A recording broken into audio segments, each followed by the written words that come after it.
Okay, thanks for the introduction and the invite. It's a great honor to be here.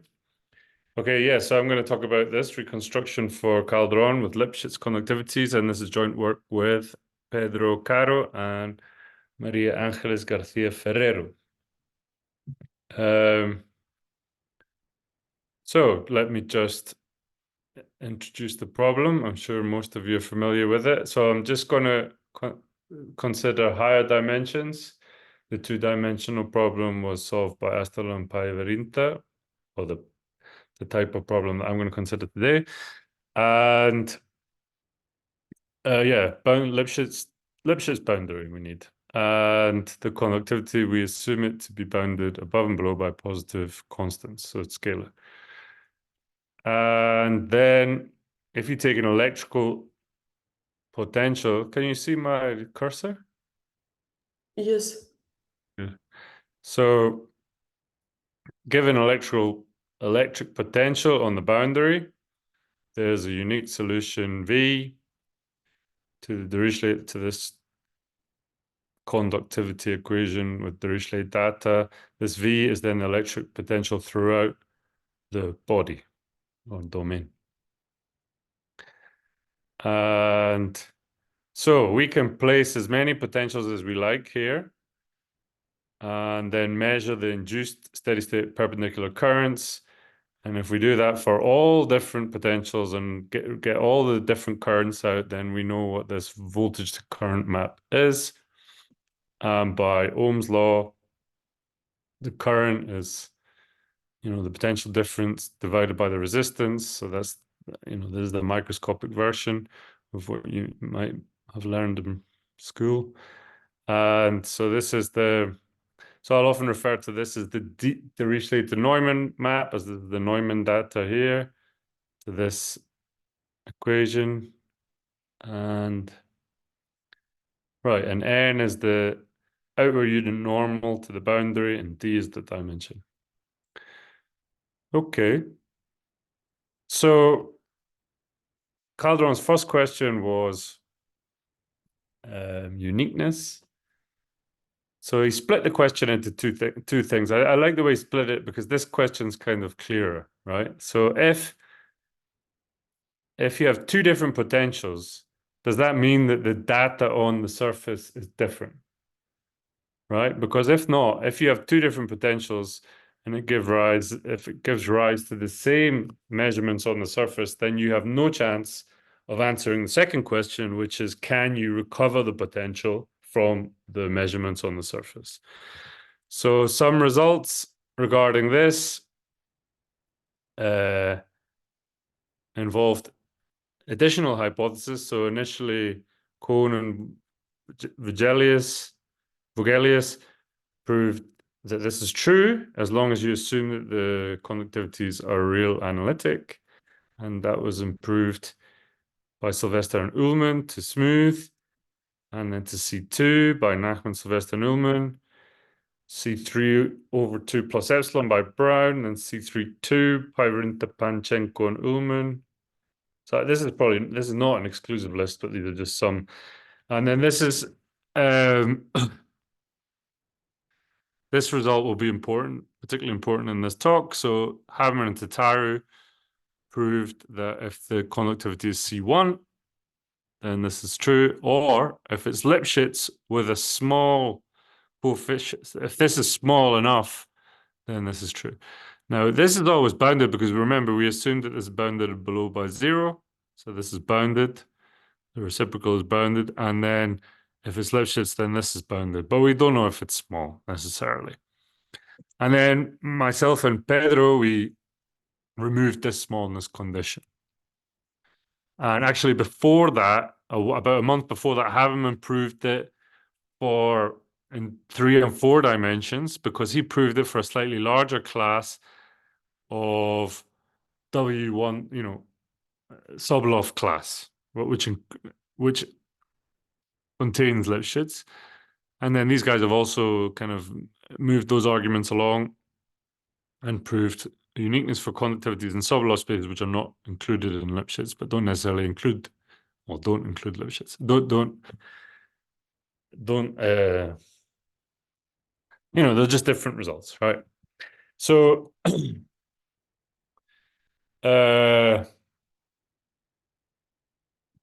so the second question is vaguer.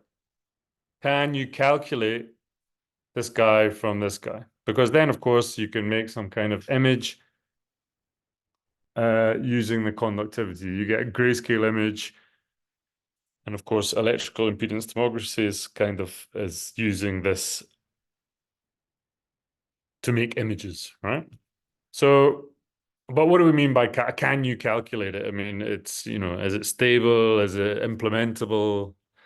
Do you need perfect data or imperfect data? And so this question is open to interpretation. We're going to answer in the weakest sort of form possible. But first of all, the results on this were Nachman and Novikov independently gave a reconstruction formula for C2 conductivities, and then Garcia and Zhang did it for this class, the same class as Havemann and Tatara. So the purpose of this talk will be to remove this smallness assumption again and give a reconstruction algorithm without this assumption. So, and I'll mention later, so I remember the Sobolev class is, I'll mention why it's going to be harder to do, to get a reconstruction formula for this using current techniques. Okay. So the original sort of primordial idea of Calderón is you can apply any potential you like at the surface and then measure the conductivity, measure the current, and then integrate that against any psi that you want, and then over the boundary. Now that's just equal to that. And if everything is smooth enough, then by the divergence theorem, that's equal to that. And then by the product rule, you can hit this guy or this guy. And this guy is 0 because this is a solution to the conductivity equation, right? So of course you can just write that as equal to that most of the time, right? But anyway, once you have this, so we can measure this stuff on the boundary, and it's equal to this. Now, if this guy were equal to this guy, then this would be the Fourier transform of the conductivity. So you hope to take pairs here so that, for a given, I can never pronounce that letter, psi, this letter, for a given one of these, you choose a pair in order to make this product equal to this, right? So if you can choose pairs, many, many, many different pairs, you can recover the Fourier transform of the conductivity for each variable. Now, then you recover the conductivity using some kind of Fourier inversion. Now, and then the idea, so if ignore these gradients for the moment. If you take these pairs and these vectors add up to this, then somehow when you multiply this guy by this guy, you would get this, right? And remember, this is just the data on the edge. And so if you want this V to look like anything like this guy, because this V is almost harmonic, right? It's elliptic. It's satisfying this elliptic equation. We're going to choose rho dot rho equal to 0 so that this guy is indeed harmonic, right? And you can do that, and I'm sure you all know how to do that. Right, so these are complex numbers, but they're not purely complex. They're mixtures of complex and real numbers. Right, so there's problems here. So first of all, we want to get rid of these gradients. So the first thing to do is to transform the conductivity equation into the Schrodinger equation using this sort of change of variables, if you like. And then this Q is equal to this. Now, we've only got one derivative if we're considering Lipschitz conductivity, so we can't even write this down. However, this is interpreted in the weak sense, both of these equations, and so, well, we'll see in a moment. We can make sense of this. Now, so we're gonna need solutions to this guy. Now, in the uniqueness result, due to Pedro and myself, we solved this differential equation locally using the method of a priori estimates. So that was given us. So why did we take? We've taken quite a long time. The uniqueness result was from 2016, and it's 8 years later already. What took us so long? Well, to get to jack up the uniqueness result into a reconstruction is these CGO solutions. I'll get to what CGO means later. That we constructed for this were not as nice, and I'll tell you why later, than solutions to this integral equation, which is often the way people go around finding solutions to this. They solve this instead. So, right, this notation is going to be important as well. U mapped to QU is MQ, right? So we're going to solve this. Normally people solve this globally. We're just going to solve it locally, right? Well, B is a ball which properly contains the domain. Now, of course, if you apply the Laplacian to this guy, you get Laplacian of U. You apply the Laplacian to this guy, you kill it, so you get Q of U. So that's Laplacian of U, Q of U, and you apply the Laplacian to that, it's 0. So solutions U to this are solutions to this also. Right, and I'll tell you how we're going to define this later as well. Right, so this is not defined using the usual fundamental solution for the Laplacian, but this is part of the debate. What are we going to do with this? So,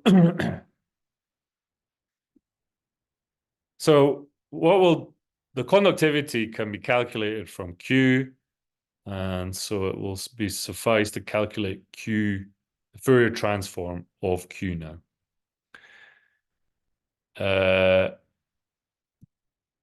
All right, and so how do we interpret this QU?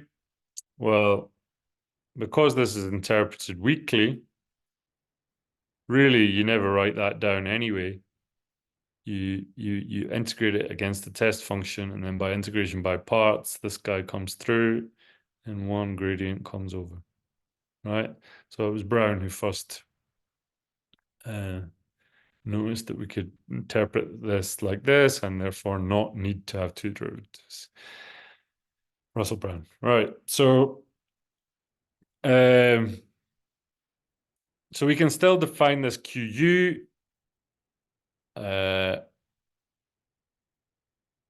a distribution, and if so we write it like this. This is the QU equal to this, and if U is equal to 1, then we just write it like this. Okay.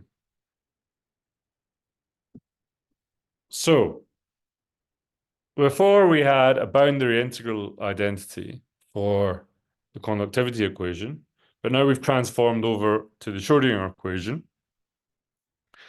But similarly, you have some integral boundary integral identity in this context, and so this is sometimes called Alessandrini's formula identity, or identities like this. Anyway, I'm just for notational convenience, I'm just going to assume this is the conductivity is equal to 1 on the boundary, but we don't need that, and I'll show you what it looks like in a moment when we don't assume this.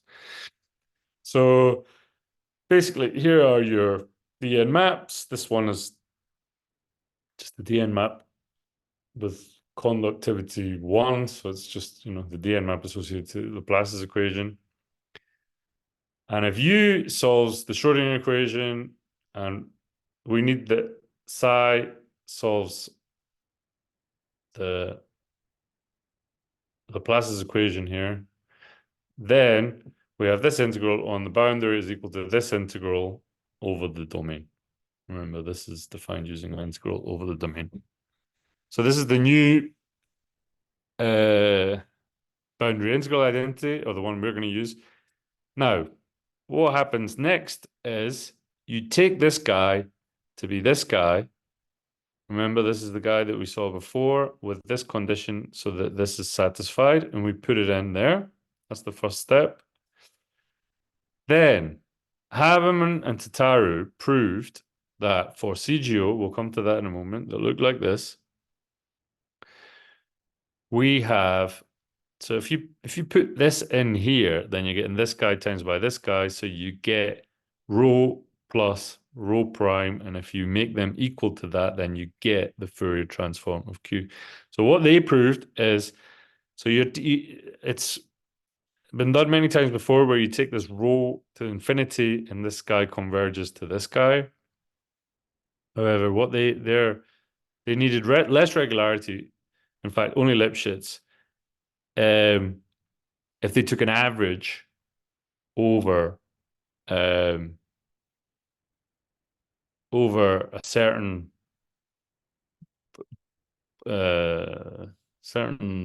there's flexibility in the way that you define this rho. So in particular, you take vectors perpendicular to this this variable, and so you average over the circle, and also you take an average over, you can take these mod rows to be within a range of R to 2R, for example, average over that, then take the limit, and you get this. So we're going to be able to use this averaging result as a black box. So I'm not going to talk much more about this, but I'm just setting the scene. So because this is true, then remember that means if we average this guy and take the limit, it will go to the Fourier transform of Q. And this is what we can measure on the boundary. So if we just take the average of this on the boundary, take the limit, then we get the Fourier transform of Q. So this is our main reconstruction formula. But so what's left to do? So Garcia and Zhang determined. So these CGOUs, I'll tell you more about them in a moment. But initially, you don't know what they look like on the boundary, right? So you need to, that's the main thing to do in a reconstruction algorithm, is determine what the CG, well, at the moment, using the current techniques, using the sort of Nachman-Novikov techniques, that's the main thing that needs to be done. So they did that for, assuming that coefficient is small. Now, I mentioned that it's not so easy to find a reconstruction formula at the moment in these Sobolev spaces because, so there are contractions involved, and they use averaged contractions to prove that the CGOs exist. So they actually show that the CGOs exist only for a sequence of unknown rho. And in these formulas, you need to know which rho to put in. And so there's more to do there. Right. Now, or just go by a different route. I mean, I have no idea whether it could be done by another way. So I promised I'd tell you what things look like if we do not assume this. So let's not assume it. Then it just pops up here and here and here and here, and so here and here. So actually no problem. And by a result of Brown, you can recover the conductivity on the boundary from this DN map. And so, and actually I've written here, we're writing this in mixed formulation. We're going directly from the DN map for the conductivity to Q, instead of going from the DN map associated to Q, the Schrodinger equation, to Q. And when you recover the DN map associated to Q from the DN map associated this DN map, you also calculate a the gradient of the conductivity at the boundary, which you also can do, but you'd it doesn't appear here. And yeah, so actually Garcia and Zhang extended the conductivities in order to get them to be equal to 1 in a neighborhood of their new boundary. They extended out onto a ball. And I think that was so that the gradient of the conductivity at the boundary would be 0. But we don't need to do that. Okay. So what's left? What's the problem? So now we're assuming that this guy is large again. And so can we construct the CGO solutions? Of course. Well, we have CGO solutions from the uniqueness paper, but we also need to identify them on the boundary. So I've written this like this. They're going to look a bit like this. And so we want some kind of operator which only depends on this guy and rho probably. And so I mean, you probably know why. We're going to invert I minus lambda to get this, right? So can we identify them on the boundary, and can we construct solutions? Can we construct solutions for which we can identify them on the boundary? Now, the scheme due to Nachman and Novikov is like this, right? So we have the CGO solutions satisfy this Lippmann-Schwinger style of equation, the integral equation from before. And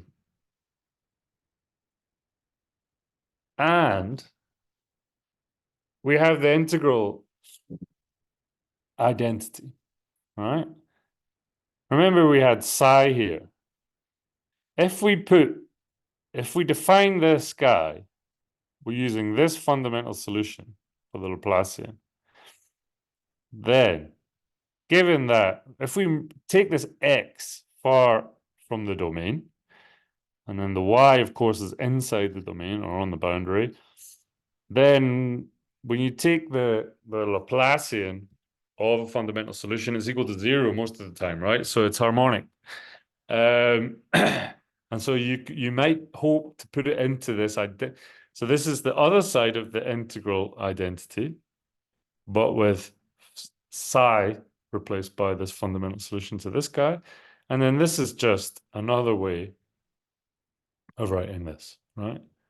So QU is MQ of U, and then this is the definition of this.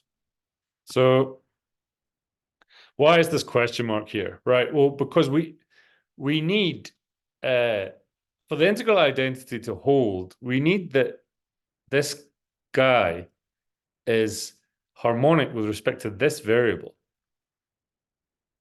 And actually, we only know that it's harmonic with respect to this variable, right? And so if this was a convolution kernel, and this was x minus y here, well, there only is one variable, and so it's harmonic. So then this would be true. However, anyway, let me finish the story. So if we define this lambda to be this side, essentially, putting phi instead of the boundary of, instead of the u on the boundary, just here generally, then because this guy is equal to this guy and this guy is appearing here, we have I minus lambda u equal to this, right? On the boundary. So here we're taking an external trace as well. I'm not writing it really. Okay, so then it remains to, I'm just going to say the same thing again. It remains to construct the CGO solutions, but we want this G to be harmonic with respect to both variables. And we also need to invert this. Now, we could, from the unique, if we used the CGO solutions from the uniqueness paper, we had a priori estimates from which we could construct a fundamental solution, and we could have used it here. However, the trouble was it didn't have this symmetry. Now, there is an argument due to Nachman and Street which kind of shows how to symmetrize it and get the property. So that basically, if it's harmonic here, it's harmonic here as well. But then we weren't able to invert this, right? So in order to invert this, as most of you know, it helps to have a contraction. And we somehow lost our contraction. There was somehow, in the uniqueness paper, there was somehow a contraction buried implicitly in it, but we couldn't maintain it while symmetrizing here and so on. So after trying that, we decided to reconstruct CGO solutions, this time by the more not using a priori estimates, now solving the integral equation, using Neumann series, using a contraction, and then we use this contraction to invert this guy. And so, and when we solve that this integral equation, now we define this using the Faddeev fundamental solution, which is defined using the Fourier transform. And so this fundamental solution is a convolution operator. And so we have the symmetry property. Okay, so let me show you how we construct the CGO solutions now. So, as you know, as most of you will know, CGO solutions look like this. And when you plug them in Schrodinger equations, you pull these exponential parts through. So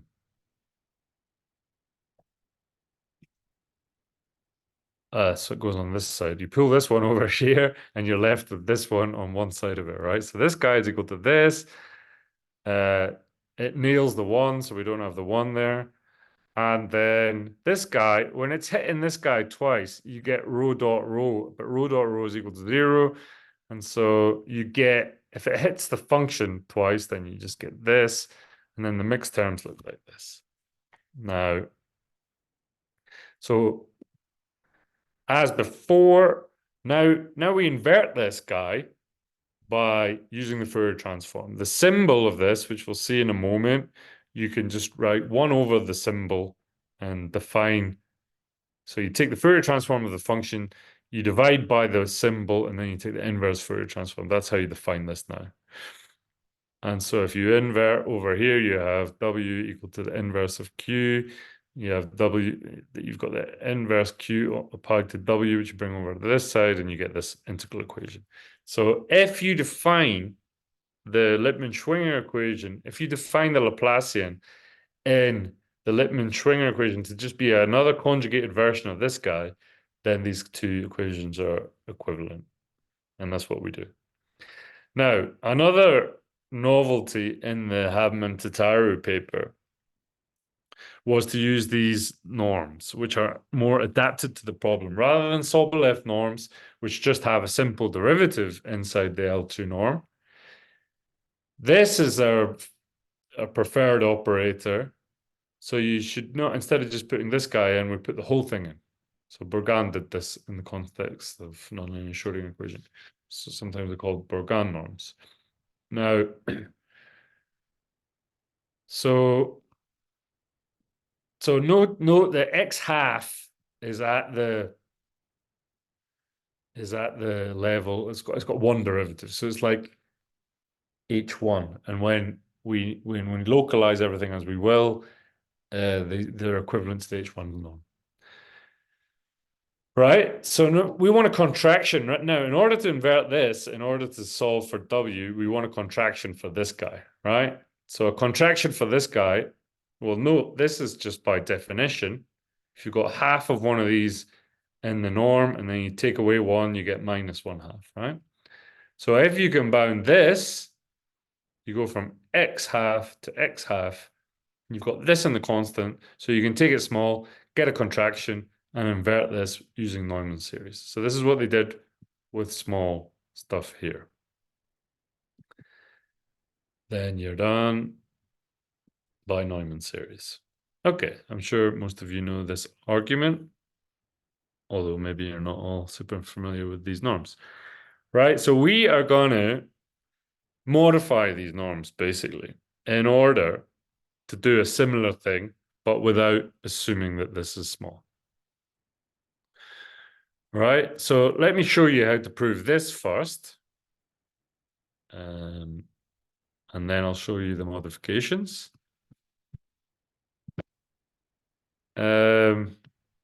So actually, I'm going to do it with inhomogeneous norms because that's going to be more relevant for our modified world. So recall that Q of F of psi, it wasn't defined exactly like this, but it's almost, there's another term, but this is the important term. So just let's throw away the other term. And then by the product rule, we can hit this guy or we can hit this guy. So we've got this and we've got this. So by Cauchy-Schwarz, right, we can pull this guy out, and then just do Cauchy-Schwarz on this guy. We get that and that. Cauchy-Schwarz on this pair, that, and that. And we can take the compact support of this guy with us, right? So remember, these guys are, this is like H1. So now, let me define another norm like this, right? So I've added an inhomogeneous bit in, right? That means that this guy, so remember there's a row in the definition here, so it's not unusual to write this row here. Now, this guy is bounded by this guy, well, with a gain. You can multiply and divide by square root of rho. So that would be great if we could divide this by the square root of rho, because then we wouldn't need to suppose that this was small because we're going to take rho large. However, we also use this very lossy inequality. So the gain that we got in this embedding, we lose it here. We gain square root of rho here, we lose it here. Because now, if you think about it, when the frequencies are high, the fact that there's a rho in this definition, when the frequencies are much higher than rho, then this one is bounded by this. There's no problem there, and without any loss of rho. The only reason we have to stick this rho in and lose this rho is for the low frequencies. When the frequencies are lower than rho, you can bound this just by an L2 norm, as long as you multiply by rho, and then again, you can bound up by this, so you end up with this. Now, sorry, and then duality, so if you just define this to be the dual of this guy, we can say that this against all the all of these elements is bounded by this, so we get the dual inequality, right? So what's next? So let me just put this all together again with inhomogeneous norms, right? So now I've just showed you how to do that. I might have complicated that a little bit. Remember, that was just an identity before, but it's still true, right? And so you put them together, you get this. And so that's the new inhomogeneous norm. And this is the dual, right? If you have a max, this is just functional analysis. If you max here, then you have this kind of inf as the dual norm. Now, I mean, I'm telling you all of this just because this is preparatory work for the final result, right? The final result where we don't assume that this is small. Now, when you have this inhomogeneous stuff, you also need to make sure, so when you come back to this inequality, okay, this is still bounded by this part, no problem, as before, but now you've got to also make sure that this is bounded by this and so on. And so one of the ingredients is that when you take G to be this guy, you better make sure that this guy is bounded by, for example, this guy. And it is, right? That's one of the ingredients. So you can take this rho over here. Somehow you're multiplying by rho, you're dividing by rho. You can use the compacts. Of course, there's a singularity associated with this on the Fourier side. But because you've got compact support, that's a convolution on the Fourier side, and that smooths out your singularity. So in the end, you're just multiplying by rho, you're dividing by rho, and you can bound that in L2. So that's one of the, so really you need to prove 4 inequalities now when you write it like this in order. This needs to be bounded by that, and this needs to be bounded by that in order just to prove this. So you're making life harder, but we'll see that it helps. So finally, what did we do? So what we want is constants which are small, no matter whether this is big or not. So we do it all again, but this time, these norms are going to depend on another parameter, lambda, associated to a Calderón estimate, as we will see. This is no longer exactly the dual of this, but we don't care, as long as we can do this, because then we can still go from here to here. And this constant now can be taken smaller than a half for some choice of lambda, depending on the conductivity, but the conductivity doesn't need to be small, so the lambda can be bigger if the conductivity is bigger, and rho sufficiently large.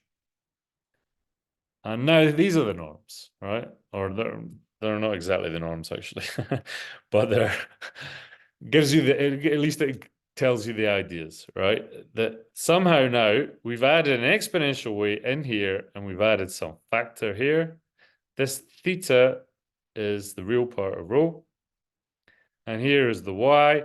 Somehow the dual of this, but not exactly anymore. We would need a negative here, and we need to balance the lambdas off a bit better. But it's kind of like the dual, but not quite. And so now, in particular, we need to prove that this is bounded by this. Remember, I highlighted that this needs to be bounded by this if you take G to be this. Sorry, that's a bad choice. So that the additional ingredient is this. So this is the same inequality as before I highlighted, but now we have exponentials and we have an extra gain in lambda. So by introducing these exponentials, which of course are difficult to read,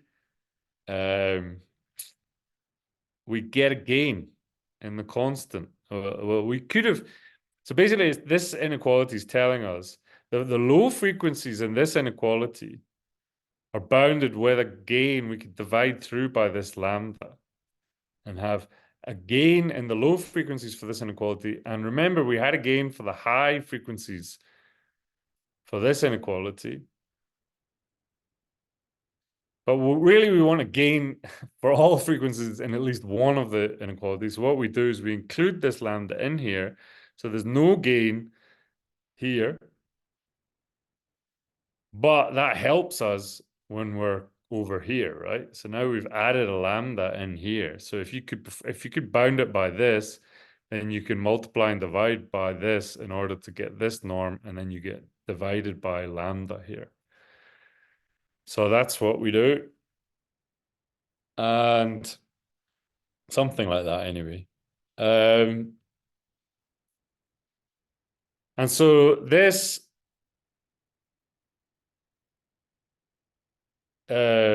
inequality, of course, well, follows from a Calderón estimate when this guy is over here. And that I'll just quickly tell you about that Calderón estimate. So it looks like that after rotating. So that now rho is going along the xn direction. So that theta is going along the xn direction as well. Taking the operator over here, taking one of the exponentials over here.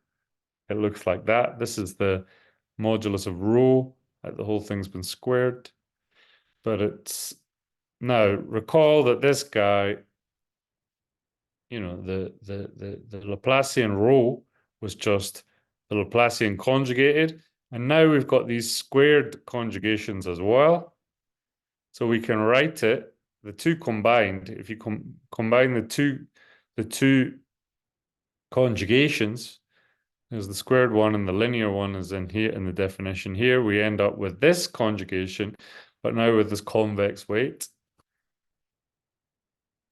And then, depending on whether these derivatives hit this guy or they hit this guy, if they hit f both times, then we get a Laplacian. If it hits this guy both times, we get this. And if it mixes, if it hits this one or this one, we get these kind of terms coming out. And this guy's self-adjoint, formally self-adjoint. This one's skew-adjoint. And when you figure out what this guy is, the L2, because we can write it like this, then L2 norm is just can be written out. You square out the square, and you get this.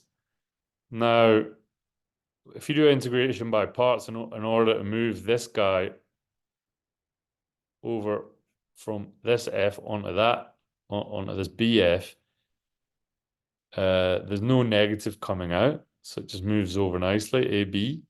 But if you do it here, it's only one derivative, so you get a negative coming out. So you get a commutator coming out. And one can show that this commutator is positive as long as it's bigger than this. Now, what is this derivative of this guy? So it kills that guy and leaves you with 2 lambda. So as long as xn is small enough, this lambda times by xn, 2xn, doesn't interfere with tau. So this guy is always bigger than tau as long as we restrict to a ball, small enough ball. You can take the tau large, so it doesn't need to be a small ball. So tau is just, remember, the modulus of rho. So that's it. That's our inequality that we needed in the previous slide. Now, this argument was somehow implicit in the uniqueness result, but what we did there is we tried to use we just threw these terms away completely here. We used them in the uniqueness result to have some kind of Sobolev estimate here, like an even more horrible X norm here. And somehow that was less flexible. It was harder to then invert this over in order to move from a priori estimates to this integral equation. Solving this, instead of solving the differential equation, switching over to this kind of thing and solving the integral equation. Okay, but we could do it by defining these norms in this piecewise manner instead of, like, we had one big formula for one big norm in the uniqueness result instead of using this piecewise sort of way of doing things. Okay, so I think I'm done telling you about the contraction and the new CGO solutions, things are all local here, and so these are actually local norms, and we localize these things, and it's all a bit technical, but it's these are, I think, the main ideas.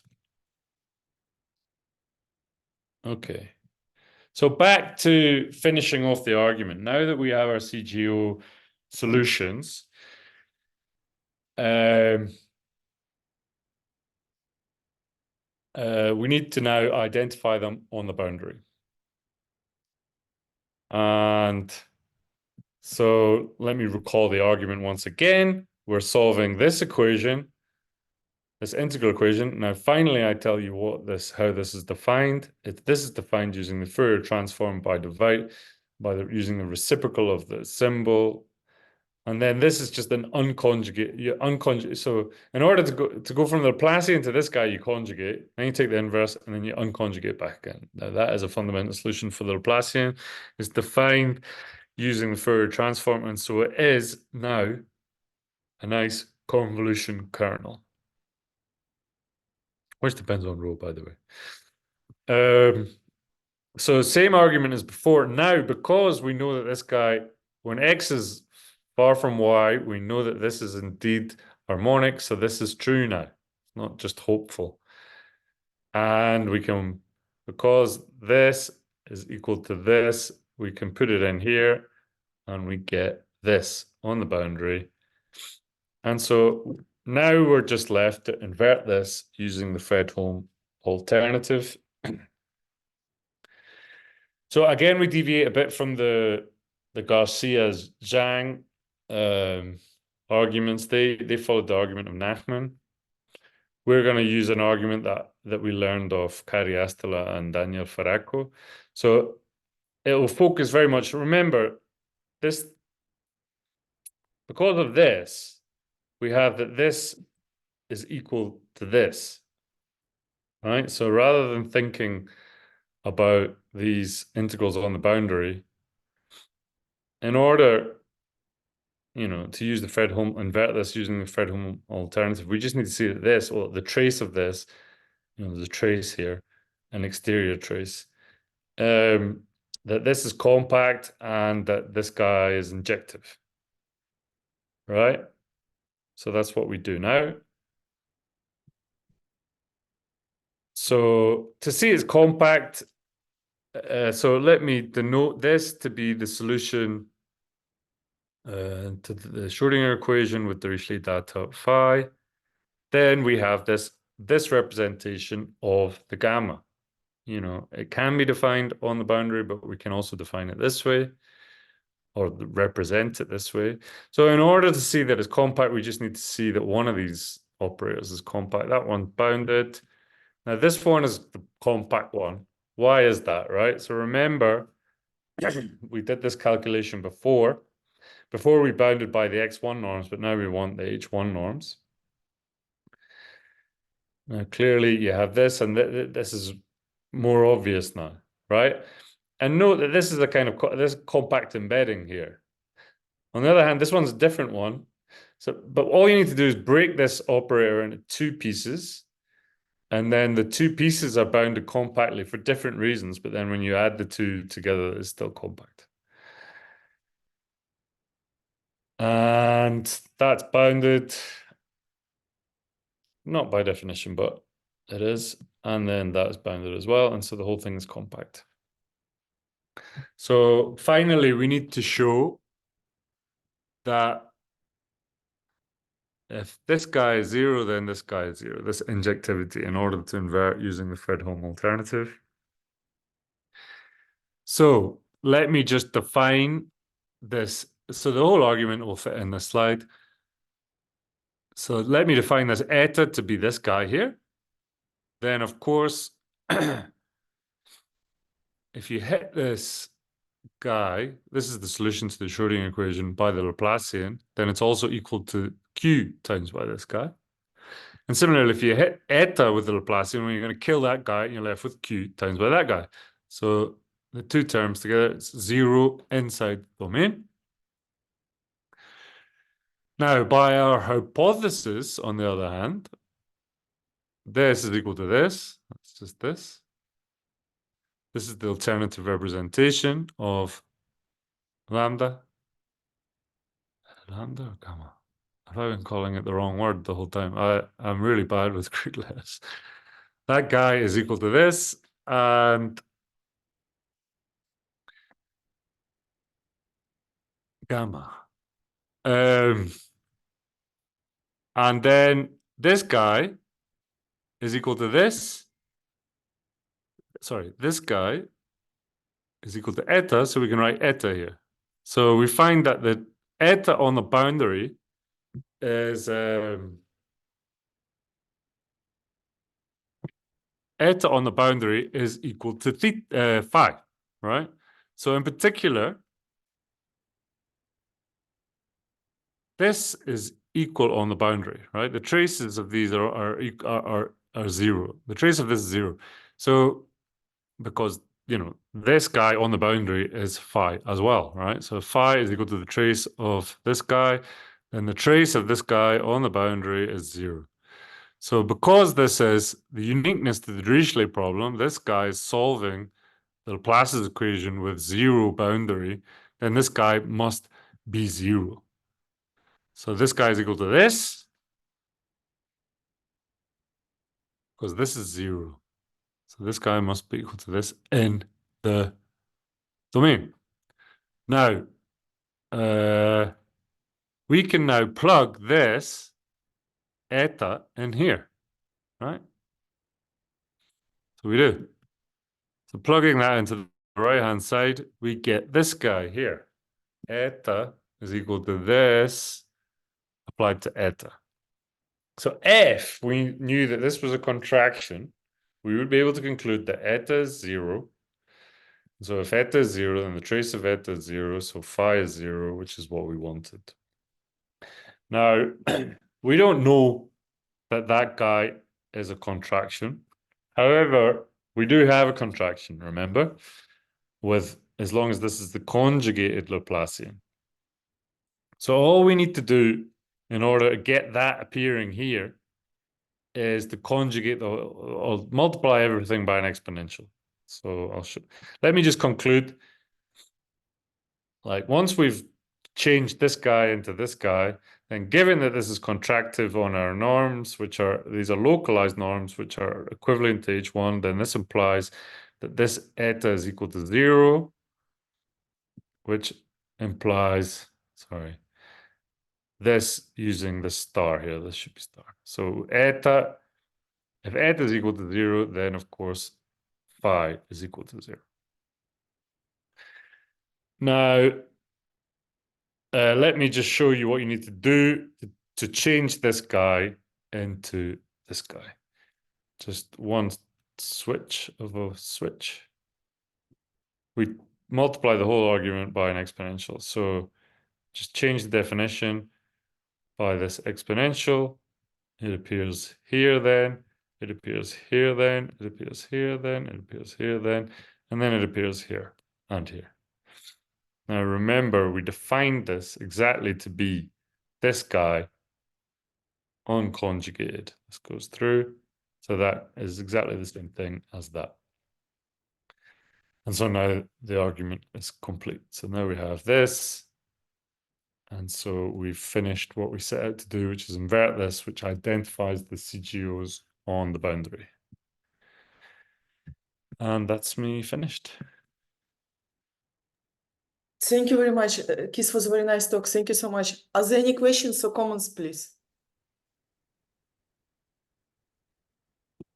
Any questions or comments, please? Please feel free to unmute yourself. Any questions or comments?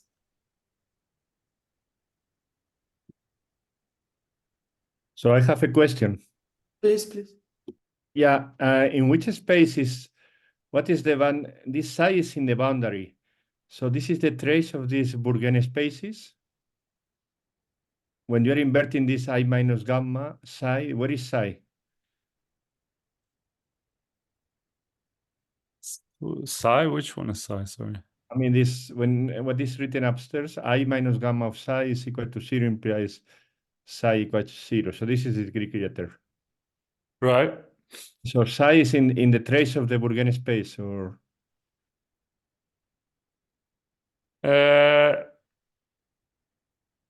Well, I mean, no, you're just saying that this thing is 0. It's the 0 element. This is localized. Mm-hmm. So actually, when it's localized, you know, it's equivalent to the H1 norm. So Okay. it's 0 as a member of the H1 space, H1 of the ball. And Okay. so then it's, yeah, the trace space on the boundary. Yeah, but the norm. As usual, yeah. Okay. Thank you. Thanks for the question. Thank you very much. Are there any other questions or comments, please? Any questions or comments, please? If not, thank you very much, Keith, for the very nice talk. Thank you so much. Thank you very much, everyone, for coming. Thank you. Thank you.